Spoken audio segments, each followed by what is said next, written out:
What's up, everybody? Welcome back to the channel. If you've been following along, you'll know that we had got the wide body kit in finally. It took over 3 months to get here. We've been waiting as patiently as we could to get it, but it's finally here. I did several videos of the installation of this wide body kit, so I'm not going to go into too much detail on how we got it on in this video, aside from when I'm talking about, the different products used. And so there was 3 separate products used in getting this body kit installed. The main product, of course, was the 3M panel bond, which you can refer to the installation videos if you need to see part numbers for the panel bond or the gun that sprays it out. The second thing that was used is after we got the panel bond cured. It had to cure for 24 hours. I came back with a sander. I beveled all of the edges of these panels so that I wouldn't have to be, half an inch thick of filler. But besides just putting filler over the top of the wide body kit and the panel bond, I first came in with some Bondo glass. This stuff is really strong, really flexible. It's good stuff. The only downside to it is extremely hard to sand, and it will gum up your sandpaper. So I did a good amount of that to fill in what was left of the crack, but there was not much of a crack, so we didn't have to get too crazy with it. And then I came back and spent a good hour and a half, maybe even longer, sanding all 4 of these panels. And then we came back over the top of that with our body fill, and we're using the Evercoat Rage. It's good body fill. It dries fast. And it sands really, really easy, and it doesn't gum up the sandpaper. It's just a body fill that I prefer to use. I promise you there is a huge difference from this stuff, which is pricey, I'm not gonna lie, compared to what you get from your parts store.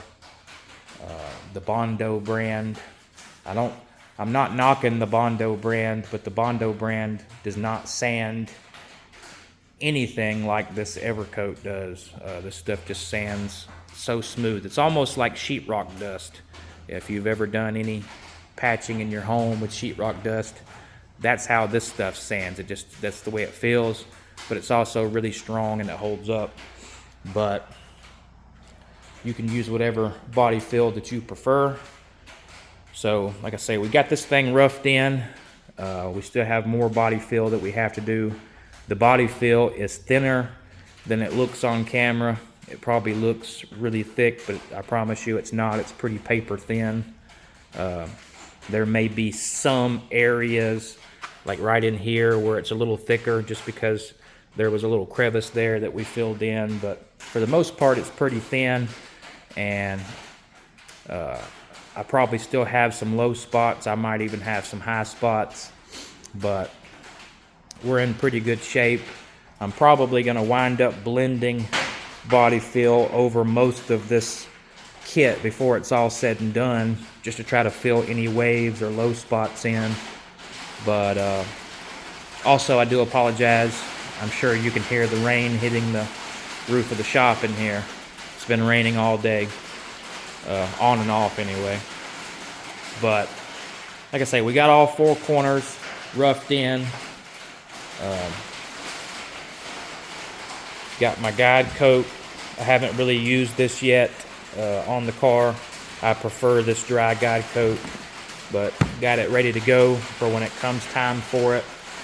I've got a whole assortment of sanding blocks to try to get all of these different angles. That's one of the tips I'll give you when you're trying to blend, in this case, these side panels to this kit. find a block that you want to use out of this kit. And for my purposes, I believe it was this one, or it may be another one that may be on the ground on the other side of the car. But I chose one specific angle so that when I sanded this line here and this line here, and even at the bottom, the line, all of that would match from this side of the car to the other side of the car. If you try to do that just freehanding it, it's not going to match. But if you use the same block on each side and follow the same sanding pattern that you did from side to side, you can match up your lines a whole lot better. 99% of the people in the world probably wouldn't notice if your body lines was a little different from side to side, but you're going to get that one person at a car show that's going to walk over there and he's going to say it's not the same on each side of the car. So that's just a quick tip to help you get matching lines. There is some skill required with that as well, but that'll get you, in the ballpark of having at least the same curvature. So, like I say, we got all of them on. We did the 3-step process. They had to cure for 24 hours before I even put the fiberglass on. The driver's side is pretty much the same thing. It's not quite as sanded as the other side is. I've got most of it sanded pretty close, but you can see we have a big patch of body fill here that was previously on the car. I'm not a fan of doing body work over old body work, and for some reason this body fill, it's hard to catch on camera, but this is way thicker than my body fill. And everything that I sanded off right here, you can see the line where I sanded off the old body fill, there was no dents or anything. So I'm not exactly sure what they fixed here, but they put the body fill on way too thick. I'm surprised that it hasn't already chipped and come off, but believe it or not, this stuff is actually pretty solid on the car. But all of that's got to get sanded off, and I'm sure there's a dent somewhere. I'm just not sure why they had to use a gallon of body fill to cover such a small dent. But again, no big deal. I know that right here in this corner there is some dents that was hammered out at one point, and there was some body fill here, so I could understand needing a little body fill in this area, and I'm sure those dents follow down here, but I'm just not sure why they blended it so far up the panel. But either way, I'll probably wind up body filling all the way across and all the way down, just nowhere near that thick. My body fill would be paper thin and only cover the spots that actually need it. But I'm not knocking the repair shop who did it. It held up for this long, so I guess if it works, it works. But like I say, we got this side pretty much roughed in, about like the other side. We did our blocking. Actually, here's the block I was telling you about. And like I say, I just come into these areas here and I get the block at the angle that I want and go up and down, and then I make sure that that gives me the same line on each side of the car. So make sure you're using the right blocks. Find the ones that fit the best for what you're doing, and you can play around with them. And then for most of the other stuff, I just used a flat block. But like I say, you have to have those shaped blocks in some of those areas unless you want to just freehand it and try to sand it. And like I say, it'll just never be perfect if you do it that way, unless you're just really good. Maybe you are. I'm not. So I recommend, if you're going to do any of this wide body stuff, that you pick up one of those kits. They're not that expensive, and they'll make your life a lot easier. And so this is the last panel to look at here. Like I say, it's all roughed in, rough sanded. Got a little more blending in this area to do. I think on the passenger side, I blended all the way to the edge. Here I didn't, but I plan to do that because you can see I'm already hitting that line. And I want it to be blended in as good as we can. But I think my plan for next weekend is to focus pretty much solely on bodywork. I want to get as much of the bodywork done as I can, and maybe potentially get some epoxy on here, and then get the high build polyester primer. I'm not sure if I have mentioned this in this video or any past video. I've got the polyester high build. We'll get that on there. And if the body work is not perfect, as long as it's close, we can use that to work it out and not have to do any more body fill.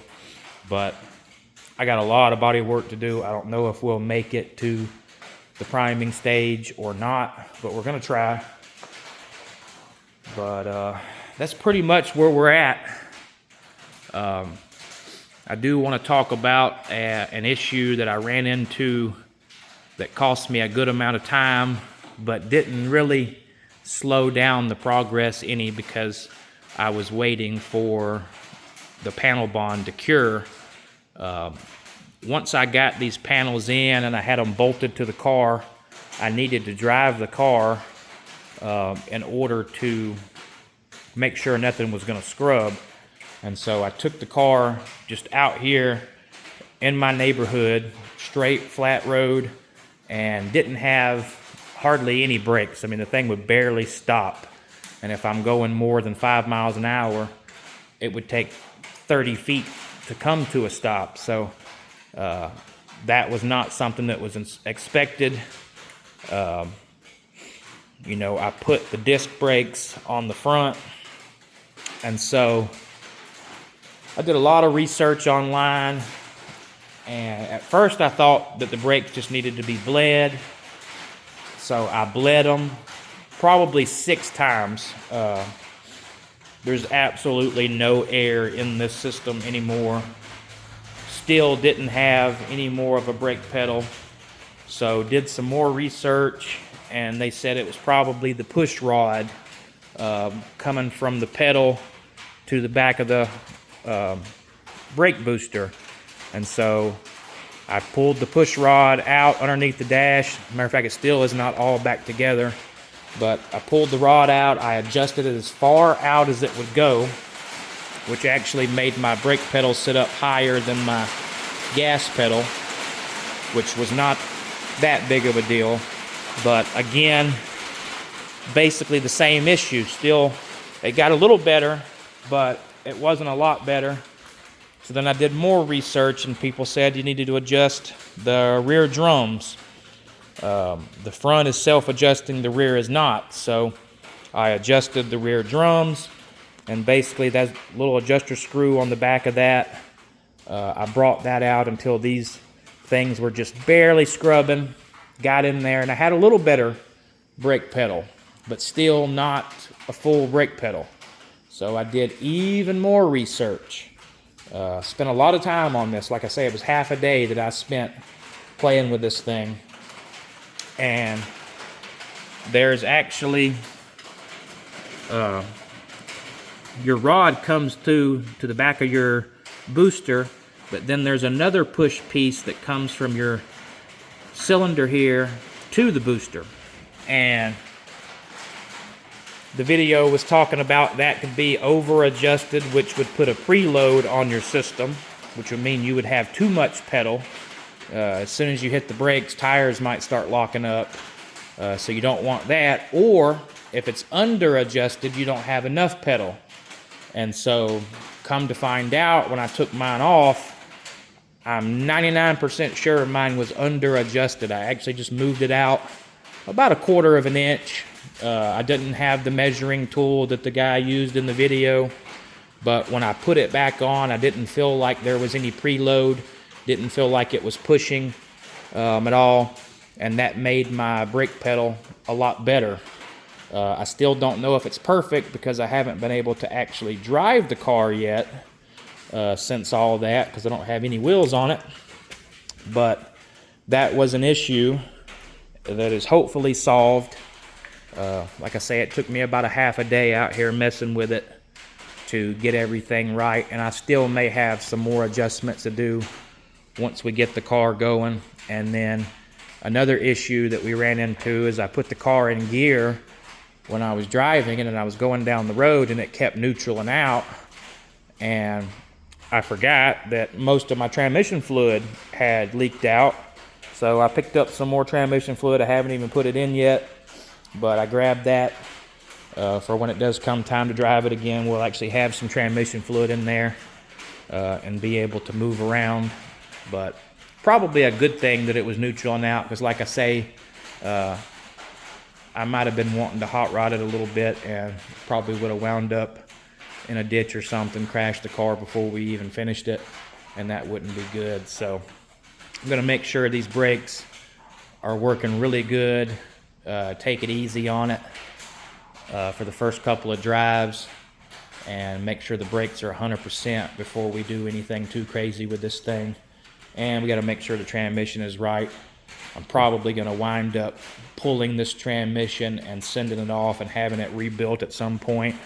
I think I got the leak fixed.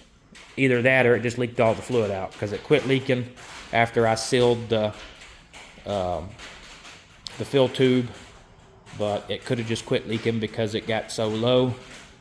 I have not filled it back up to find out if it's leaking again, but I feel like the fill tube was the problem, but only time will tell. But like I say, if this thing is still leaking after I get everything back together, I'm just going to pull the transmission and have it rebuilt and be done with it. But I think that's going to conclude this video. We'll be doing another video later in the week. I've got something coming in. We're not really going to talk about it just yet, but when it comes in, we'll do a video of it, and I'll show you guys all of that, and we'll talk about that when that comes in. But we're going to end the video right here. Share this video with your friends. We need to get as many subscribers as we can. I don't make money from subscriptions, but companies are more likely to sponsor parts for this car or for future builds if we have viewers and subscriptions.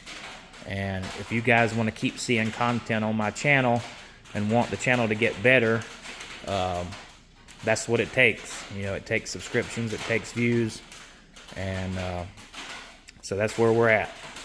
But like I say, if you haven't subscribed, please hit the subscribe button so we can get the subscribers, and share the video with your friends. I hope you like the car, and I hope everybody had a good weekend. Like I say, this is where we're going to end the video, and I'll be seeing y'all next week.